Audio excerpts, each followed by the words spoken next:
Have you ever had a personal relationship with Donald Trump? What do you mean by personal relationships? The question sounded ordinary, almost routine, but the answer stopped the room cold. In a 2010 interview, Jeffrey Epstein was asked about his personal relationships. Not business, not money, personal. When the anchor mentioned Donald Trump, Epstein didn't deny knowing him. Have you socialized with him? Yes, sir. Yes? Yes, sir. He didn't minimize it. He said yes, there was a social relationship. Then came the follow-up, carefully worded, precise, unavoidable. Had Epstein ever socialized with Donald Trump in the presence of females under the age of 18? Epstein paused. He didn't answer yes. He didn't answer no. Instead, he said he didn't like to answer that question, at least not that day. Have you ever socialized with Donald Trump in the presence of females under the age of 18?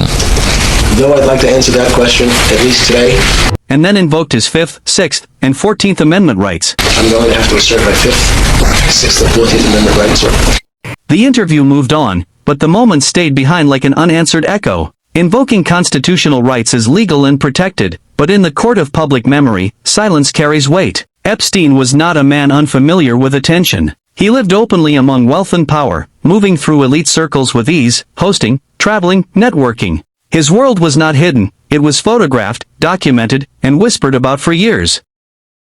When his earlier case ended in an unusually lenient plea deal, critics questioned how someone accused of such serious misconduct could continue living freely. When federal charges resurfaced years later, involving allegations of trafficking minors, the spotlight returned with force.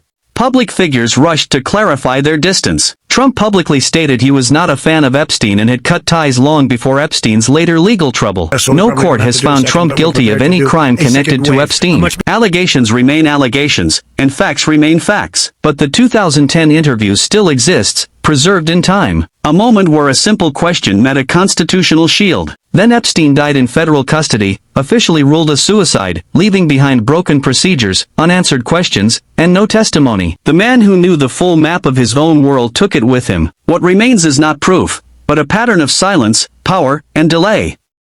This story is not about declaring guilt.